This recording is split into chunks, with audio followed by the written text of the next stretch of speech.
The Zephyrian High Council had made their decision with the cold certainty that characterized their species.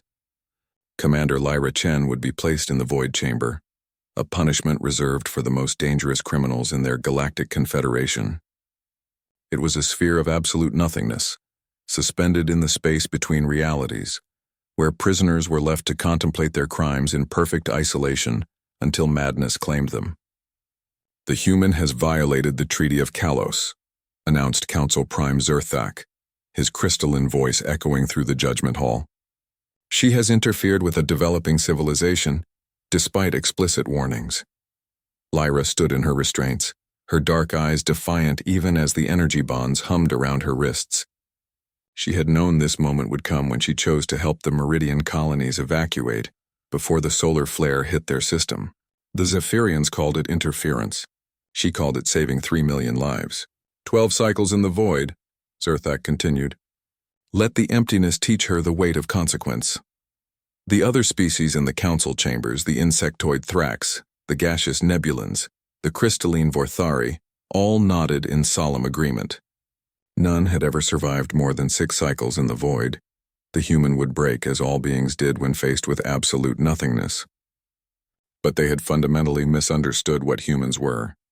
The void chamber materialized around Lyra in a cascade of dark energy. One moment she stood in the judgment hall, the next she floated in perfect blackness. No light, no sound, no sensation of temperature or touch. The Zephyrians had crafted this punishment to be the antithesis of existence, a place where consciousness would eventually fold in on itself. For the first few hours, Lyra simply floated and breathed. She had been trained for sensory deprivation during her military service. The silence didn't frighten her. It reminded her of the observation deck on her first deep space assignment, watching the infinite canvas of stars through reinforced transparisteel. By the end of the first day, she began to understand what the void truly was. It wasn't just empty space. It was a pocket dimension where the fundamental forces that governed reality had been stripped away. Matter, energy, time itself flowed differently here. The Zephyrians had intended it as a prison, but Lyra began to see it as something else entirely. She closed her eyes and reached out with senses she hadn't known she possessed. Humans, she realized, were pattern seekers by nature. Where other species saw emptiness, she began to perceive potential. The void wasn't empty, it was a canvas waiting for creation. On the third day, Lyra began to sing. She sang the songs her grandmother had taught her, filled with the stories of Earth's oceans and mountains. She sang the hymns of the stellar cartographers, mapping the positions of distant suns. She sang the working songs of the asteroid miners, keeping rhythm with the pulse of her heart, and the void began to respond. Faint patterns of light started to emerge in the darkness around her. At first, she thought it was hallucination, a side effect of prolonged isolation. But the lights grew stronger, more complex. They swirled around her like luminous gases, condensing into points of brilliance that pulsed in harmony with her voice. She was creating stars, not physical stars, but something more fundamental, points of order and meaning in a realm designed to be meaningless. Each note she sang became a beacon of light, each melody a constellation. The void, which had been crafted to break the will of prisoners, became her instrument. By the 7th day, Lyra had built a galaxy around herself. Streams of silver light connected her stellar creations, forming patterns that told the story of human exploration among the stars. She conducted the cosmic symphony with her hands, and the lights danced to her will. She began to understand the true nature of what the Zephyrians had created. The void chamber wasn't just a prison, it was a direct interface with the quantum foam that underlied all reality. They had stumbled upon a tool for creation itself and used it only for punishment. But humans, Lyra realized, were builders. Even in the face of absolute emptiness, they would find a way to make something beautiful.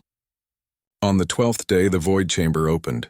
The Zephyrian guards, who came to retrieve what they expected to be a broken prisoner instead, found Lyra floating serenely in the center of a cosmos of her own making. Her eyes, when she opened them, held the light of 1,000 stars.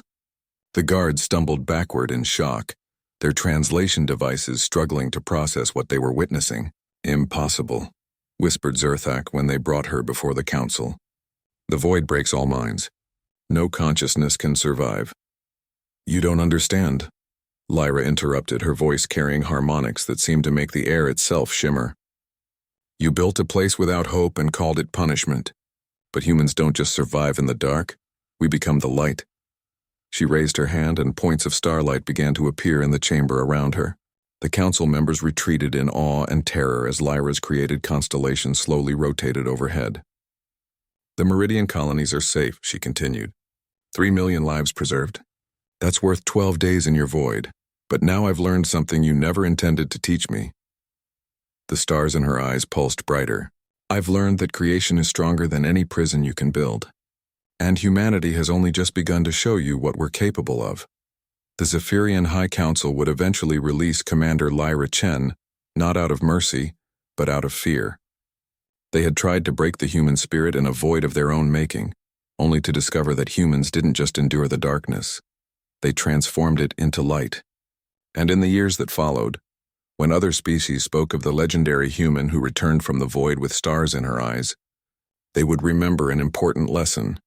Never underestimate a species that looks into the abyss and decides to redecorate.